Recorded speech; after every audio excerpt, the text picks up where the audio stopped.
मोहतरम नाज़रीन, वफाकी काबीना ने निजी एयरलाइंस एयर सियाल के लाइसेंस की मंजूरी दे दी है। वज़ीर-ए-आज़म इमरान खान 9 दिसंबर को सियालकोट का दौरा करेंगे। एयरलाइन का बाकायदा इफ्तिताह भी उसी दिन करेंगे।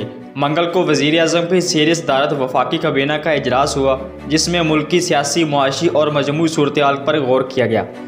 ज़राए के मुताबिक वफाकी काबीना ने 14 निकाती एजेंडे का जायजा लिया, मुतअद्दिद निकात की मंजूरी दी, जबकि वफाकी काबीना निजी एयरलाइंस एयर सियाल के लाइसेंस की मंजूरी भी दे चुकी है। ज़राए के मुताबिक वज़ीर-ए-आज़म इमरान खान 9 दिसंबर को सियालकोट का दौरा करेंगे और वज़ीर-ए-आज़म खुद एयरलाइंस का बाकायदा इफ्तिताह करेंगे। काबीना को मुल्क में कोरोना की सूरत-ए-हाल पर ब्रीफिंग दी गई। वज़ीर-ए-आज़म और काबीना अरकान ने मुल्क में कोविड की सूरत-ए-हाल पर इजहार तशवीश किया, जबकि कोरोना SOPs पर हर सूरत में अमल दौरान करवाया जाएगा।